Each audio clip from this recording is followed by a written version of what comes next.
Welcome to concept minds. कैसे हैं आप सभी लोग? मुझे उम्मीद है आप सभी लोग अच्छे होंगे। तो चलिए अपने इस एथिक्स सीरीज में आज आगे बढ़ते हैं और आज डिस्कस करने वाले हैं इमोशनल इंटेलिजेंस पार्ट 2। पिछले क्लास में हम लोगों ने इमोशनल इंटेलिजेंस होता क्या है और उसके डायमेंशंस देख लिए थे। तो आज उससे आगे बढ़ते हुए कंटिन्यू करते हैं।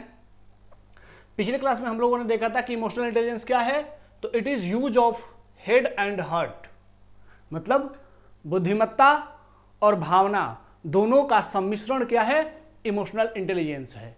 मतलब स्वयं की भावनाओं को समझना, understanding the self feeling and others also, और दूसरे की भावनाओं को भी समझना एंड मैनेज देम अकॉर्डिंगली, और उसी के अनुसार उसका प्रबंधन करना क्या कहलाता है, इमोशनल इंटेलिजेंस कहलाता है।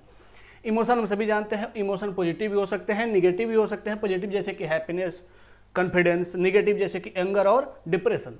तो ये जो इमोशंस हैं, हैप्पीनेस, एंगर, कॉन्फिडेंस, डिप्रेशन, इनको क्या करना, समझना एंड मैनेज करना क्या है, इमोशनल इंटेलिजेंस है। ठीक है, अब जानते हैं सेल्वरी and Myers 4 branches of AI. इन लोगों ने एआई के 4 ब्रांच बताए हैं, तो वो जानते हैं कि वो क्या है 4 ब्रांच और उनका क्या यूज होता है। सबसे पहला है परसीविंग इमोशंस, मतलब एक्यूरेटली मेजर द इमोशन। सबसे जरूरी ये होता है कि दूसरे की भावनाओं को या खुद के भावनाओं को हम समझ सके कि हमारी भावनाएं कितनी गहरी हैं, हमें कितनी गहरी पीड़ा हुई है, हम इंजॉय कर रहे हैं तो कितने खुश हैं। हमें उसकी जो मेजरमेंट है, एक्यूरेसी है, उसको मापना सबसे पहला काम होता है, perceiving emotions. Second is using emotion. अब भावनाओं को जब हमने माप लिया तो अब उस भावनाओं को क्या करना है, यूज करना है, किस दिशा में इसको डायरेक्ट करना है, कैसे मैनेज करना है, क्या रिजल्ट लाना है, इसको यूजिंग इमोशन, ये है सेकेंड मॉडल।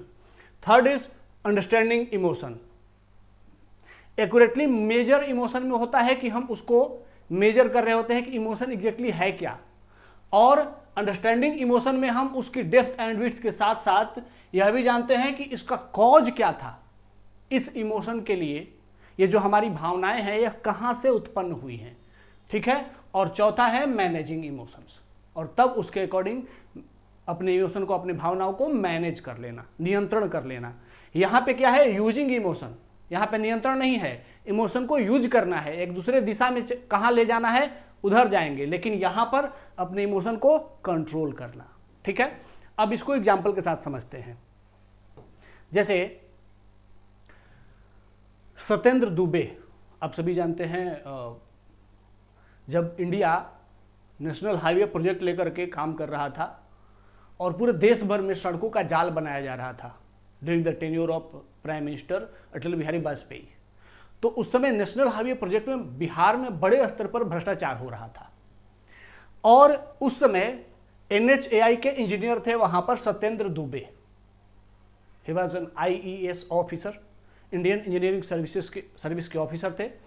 इन्होंने जब कार्य का इंस्पेक्शन करना शुरू किया वहां पर जो रोड बन रहे थे, तो उसमें देखा कि इन्होंने महसूस किया, सेंस्ड क्या, fear among honest junior staff and contractor. इन्होंने देखा कि वहां पर जो जूनियर स्टाफ काम कर रहे हैं या जो कॉन्ट्रैक्टर काम कर रहे हैं, उन्हें बहुत फियर है, बहुत भय है। किसी ने कहा नहीं इनसे कि हमें डराया धमकाया जा रहा है या हमें टॉर्चर किया जा रहा है, मेंटली हैरेस किया जा रहा है, हमारे से पैसे मांगे जा रहे हैं, लेकिन इन्होंने क्या किया, महसूस कर लिया उन लोगों के चेहरे के एक्सप्रेशंस को देख करके, उन लोगों के बॉडी लैंग्वेज को देख करके, कि जैसे ही कोई बाहर का व्यक्ति आता था देख करके लोग डर जाते थे। तो इस बात को सत्येंद्र दुबे ने महसूस कर लिया, तो ये क्या कहलाता है, परसीविंग इमोशंस। तो उन्होंने बिना बताए ही इमोशन को माप लिया कि यहां पर कुछ तो गड़बड़ है, कुछ तो प्रॉब्लम है, और फिर उसके बाद उसको क्या करना शुरू किया, इमोशन को यूज करना शुरू किया, कि भाई बात करना शुरू किया, क्या दिक्कत है। फिर बात किया तो पता चला कि यहां पर जो लोकल गुंडे हैं या फिर पॉलिटिकल गुंडे हैं, वो जबरदस्ती पैसे मांगते हैं, मारते पीटते हैं, और बहुत बड़ा करप्शन चल रहा है वहां पर, करप्शन सिंडिकेट चल रहा है। तो सत्येंद्र दुबे ने प्राइम मिनिस्टर ऑफिस में एक चिट्ठी लिखी जब पूरा मामले को इन्वेस्टिगेट कर लिया, समझ गए कि यहाँ की कंडीशन क्या है, तो उन्होंने प्राइम मिनिस्टर ऑफिस में चिट्ठी लिखी और उसमें लिखा कि ये व्यक्ति यहाँ के करप्शन में इन्वॉल्व हैं, they are very politically powerful, and उन्होंने कुछ पॉलिटिकल लीडर्स के भी नाम उसमें लिखे। और यह भी लिखा था उस चिट्ठी में कि अगर यह चिट्ठी लीक हो जाती है पीएम ऑफिस से तो मुझे मार दिया जाएगा।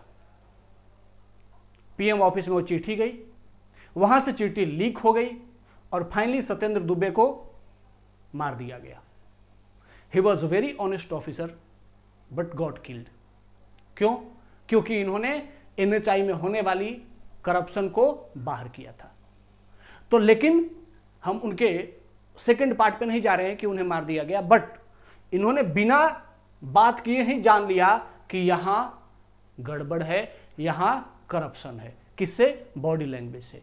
तो बॉडी लैंग्वेज से जो जानना होता है वो क्या कहलाता है? Perceiving emotions. तो जो इमोशनल इंटेलिजेंट पर्सनालिटी है वह दूसरे के इमोशन को परसीव कर लेता है, समझ लेता है बिना बताए। ठीक है। Next one is using emotion. अपने इमोशन को यूज करना। जैसे डॉक्टर कलाम विजन 2020, डॉक्टर कलाम ने देखा कि इनमें देशभक्ति की भावना थी कि हमें अपने नेशन को कहां लेके जाना है। तो उन्होंने जब देशभक्ति की भावना है, एबिलिटी थी, अपने इमोशन को इन्होंने क्या किया? एक मॉडल दे दिया।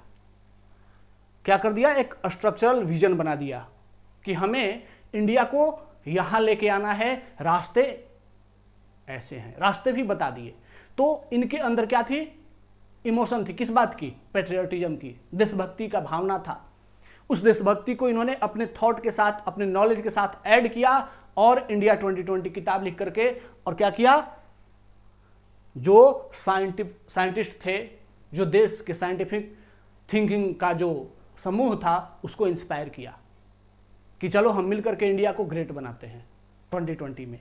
रास्ता भी मैं बता दे रहा हूं। तो रास्ता क्यों बताया? क्योंकि इनके अंदर फीलिंग थी, देशभक्ति की, इमोशन था। उस इमोशन को इन्होंने रास्ता दे दिया। ठीक है। तो अपने इमोशन को रास्ता देना, using emotion to get a quality result, ये डॉक्टर कलाम ने दिखा दिया। ठीक है। Third one is understanding emotion.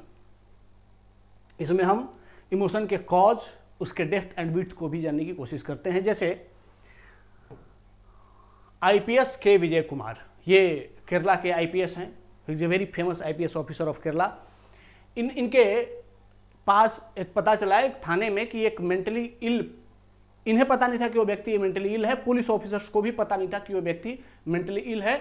उसने कोई अपराध किया था, उसको पकड़ा गया, एंड जब पकड़ करके थाने में लाया गया तो वो बहुत ज़्यादा वायलेंट हो गया। वो पुलिस वाले को मारने लगा, पुलिस वालों को मारने लगा, उनके साथ अजीब बिहेवियर करने लगा। पुलिस वाले परेशान होकर के, अब पुलिस वाले भी उसको मार रहे थे, दोनों तरफ से लात घूंसे चल रहे थे, वो कंट्रोल ही नहीं हो रहा था। तो बात जब इनके पास आई आईपीएस के विजय कुमार, तो ये वहां पहुंचे। तो जब इन्होंने उसका एक्सप्रेशन देखा तो देखते ही पहचान लिया और इनको पता चल गया कि he is a mentally ill man. ठीक है। तो जब समझ लिया कि मेंटली इल है, बाकी पुलिस वाले नहीं समझ पा रहे थे, लेकिन इन्होंने समझ लिया कि वो मेंटली इल है, तो तुरंत उसने बहुत सारे पुलिस वाले को मारा था, लेकिन इन्होंने बदले में उसको अरेस्ट करने का नहीं कहा, बल्कि तुरंत हॉस्पिटल पहुंचवाए और रिहेबिलिटेशन सेंटर पहुंचवाया उसको। तो ये क्या है? Understanding emotion. उस व्यक्ति के इमोशन को समझा इन्होंने कि वो पागल है क्योंकि सोसाइटी में उसके साथ कोई बातचीत करने वाला नहीं है, उसके साथ कोई इमोशन शेयर करने वाला नहीं है। तो उसके अंदर अब वो क्या हो गया है? वो एक इलनेस, बीमारी बन गई है उसकी भावनाएं, क्योंकि उसके अंदर बातें बैठती गई हैं, वो बातें बाहर निकल ही नहीं पा रही हैं और कोई उसे सुन नहीं रहा है। तो इन्होंने तुरंत उसको डॉक्टर के पास भेजा और फिर रिहेबिलिटेशन सेंटर भेजा कि वहां जाकर के इनका रिहैब किया जा सके। ठीक है। तो इन्होंने इमोशन को क्या किया? समझा, उसके डेप्थ एंड विड्थ को समझा और फिर उस व्यक्ति को अरेस्ट नहीं किया। तो ये होता है emotional intelligence personality. Next one is managing emotion, मतलब कि रिस्पॉन्डिंग अप्रोप्रिएटली, जितना चाहिए, जैसा चाहिए वैसा रिस्पॉन्ड करना। जैसे आईएएस श्वेता बनर्जी, ये बिहार कैडर की आईएएस हैं। Now she is very old. जब बिहार में रूरल मुस्लिम कम्युनिटी जो थी, उन्होंने पोलियो वैक्सीन के लिए, जब पोलियो वैक्सीन इंट्रोड्यूस किया जा रहा था तो बड़ा रेसिस्टेंस था उनमें कि नहीं नहीं, ये हम पोलियो वैक्सीन नहीं लगवाएंगे, क्योंकि उन समय अफवाह फैल गई थी कि ये क्या है, ये स्टरलाइजेशन का एक टूल्स है, मतलब बंध्याकरण करा देगा। क्योंकि पहले का एक अनुभव था इमरजेंसी का कि सरकार ने जबरदस्ती स्टरलाइजेशन करवाया था, नसबंदी करवाई थी। तो अब इन लोगों में अफवाह फैल गई थी कि पहले तो जबरदस्ती था, अब क्या किया जा रहा है, वैक्सीन दे करके और नसबंदी करवा दी जा रही है। तो ऐसे में बहुत बड़ा चुनौती बन गया। तो अब इस उन महिलाओं के इमोशंस, क्योंकि वो निगेटिव इमोशंस बन गए थे, अब उनको कैसे मैनेज किया जाए। तो आइए श्वेता बनर्जी ने क्या किया, she brought local religious leaders and used emotional reassurance. इन्होंने क्या किया, वो जो रिलीजियस लीडर्स थे, धर्म के जो प्रधान होते हैं मुल्ला मौलवी, उनको बुलाया, उनके साथ बातचीत किया, फिर उनको समझाया पहले, और फिर उनको साथ लेकर के मुस्लिम महिलाओं के बीच में गई, उनके साथ बैठ करके बातचीत किया, उनकी भावनाओं को महसूस किया और बताया कि देखो मैं भी आपके ही जैसी हूँ, आपके साथ हूँ। उनके बीच बैठ करके उन्हें रीअश्योर किया कि मैं हूँ ना, मुझ पर भरोसा करो। और तब फाइनली पोलियो वैक्सीनेशन प्रोग्राम शुरू हुआ। ठीक है, तो ये क्या हुआ, मैनेजिंग इमोशंस। इन्होंने क्या किया, उनके इमोशन को मैनेज किया। कैसे, by external force and through emotional communication. ठीक है, तो इस तरीके से इमोशनल इंटेलिजेंस के 4 ब्रांच हैं, और ये चारों ब्रांच क्या करते हैं, बताते हैं कि किसी के इमोशंस को कैसे डाइवर्ट करके एक अप्रोप्रिएट आउटकम्स लेने हैं, एक निर्धारित रिजल्ट प्राप्त करना है। ठीक है, चलिए आगे बढ़ते हैं और जानते हैं मार्शमैलो एक्सपेरिमेंट। यह एक बहुत फेमस एक्सपेरिमेंट है इमोशनल इंटेलिजेंस से जुड़ा हुआ। इस एक्सपेरिमेंट में एक्चुअली क्या किया गया था कि एक बार कुछ छोटे बच्चों को बुलाया गया और उनको क्लास में 2 अलग अलग ग्रुप में बिठा दिया गया। ठीक है, और 2 अलग अलग ग्रुप नहीं बल्कि एक ग्रुप में बिठा दिया गया और एक कमरे में भेजा गया एक एक स्टूडेंट को। उसके सामने एक मिठाई का या चॉकलेट का एक बॉक्स रखा गया और उसे बोला गया कि देखो, अगर तुमने 15 मिनट तक वेट किया तो तुम्हें एक और मिठाई दिया जाएगा, लेकिन अगर 15 मिनट तक वेट नहीं किया और ये मिठाई खा लिया तो तुम्हें दूसरा मिठाई नहीं मिलेगा। तो उसमें बहुत सारे बच्चों ने पहली बार में ही जाते ही मिठाई उठाई और खा लिया, लेकिन कुछ बच्चों ने इंतजार किया दूसरे मिठाई का 15 मिनट। बाद में एक्सपेरिमेंट में देखा गया कि जिन बच्चों ने 15 मिनट तक वेट किया था दूसरे मिठाई का, वो रियल लाइफ में बाद में बड़े होकर के अधिक सक्सेसफुल बने, और जिन लोगों ने जाते ही मिठाई खा लिया था वे अपनी लाइफ में उतने सक्सेसफुल नहीं बने। तो इस एक्सपेरिमेंट का रिजल्ट क्या रहा कि जिसको अपने इमोशंस को कंट्रोल करना आता है बचपन में, जिसने अपने बचपन से ही अपने भावनाओं को कंट्रोल करना सीख लिया है, वह लाइफ में बहुत आगे जाएगा। मतलब कि अगर आप इमोशनल इंटेलिजेंस या बचपन में ही शो कर रहे हैं इमोशनल इंटेलिजेंस, तो आप आगे भविष्य में बहुत अधिक सक्सेसफुल होंगे। लेकिन अगर आप बचपन में ही अपने इमोशन को कंट्रोल करने में असफल रहते हैं तो आपके सफलता की संभावना भी घट जाती है। ये क्या है, ये मार्शमैलो एक्सपेरिमेंट है। ये आप लोग भी अपने घर पे अपने बच्चों के साथ कर सकते हैं। ठीक है, और उन्हें बचपन से ही सिखा सकते हैं, समझा सकते हैं कि हैव पेशेंस, थोड़ा सा धैर्य रखो। तो बचपन में जिन बच्चों ने धैर्य रखा आगे लाइफ में बहुत अधिक सफल हुए। यह है मार्शमैलो एक्सपेरिमेंट। ठीक है, अब आगे बढ़ते हैं और जानते हैं कि ईआई को, इमोशनल इंटेलिजेंस को बढ़ाया कैसे जाता है, डेवलप कैसे किया जाता है।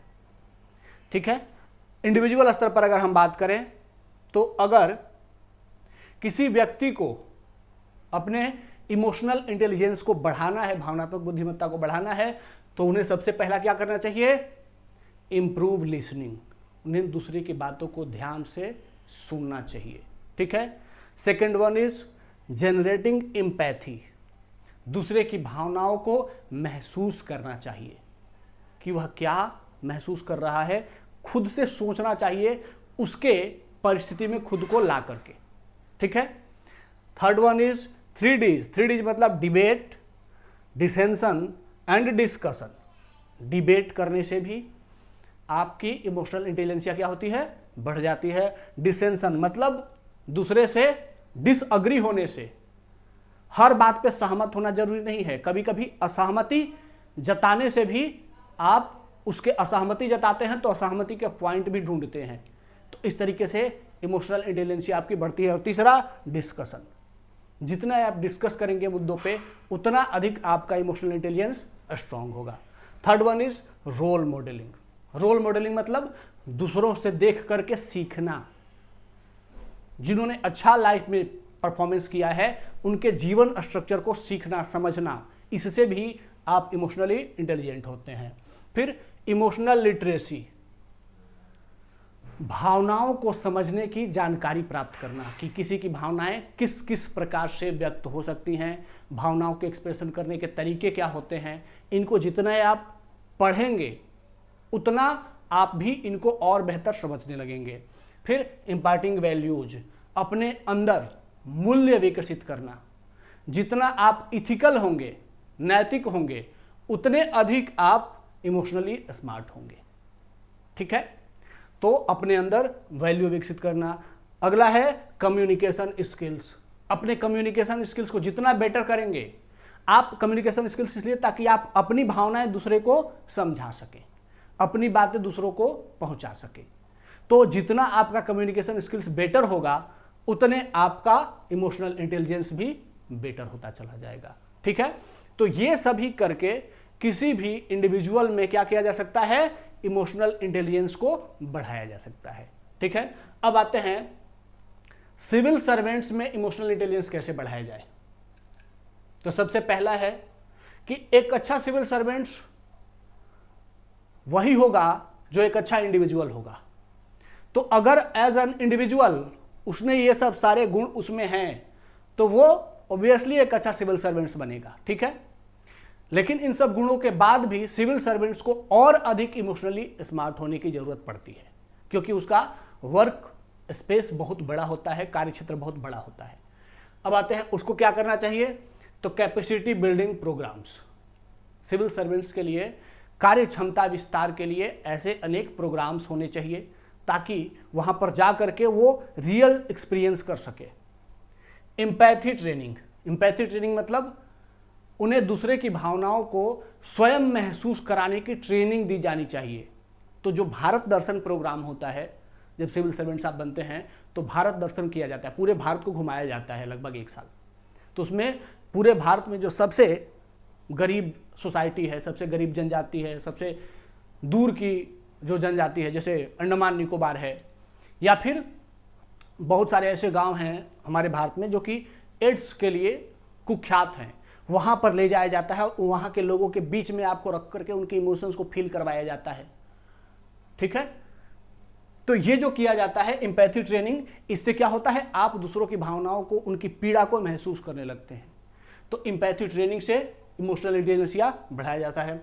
फिर कन्फ्लिक्ट रिजोल्यूशन ट्रेनिंग, झगड़ों को कैसे समाधान किया जाए बिना कठोर एक्शन लिए, इसकी भी ट्रेनिंग करा करके उनको और बेटर किया जा सकता है।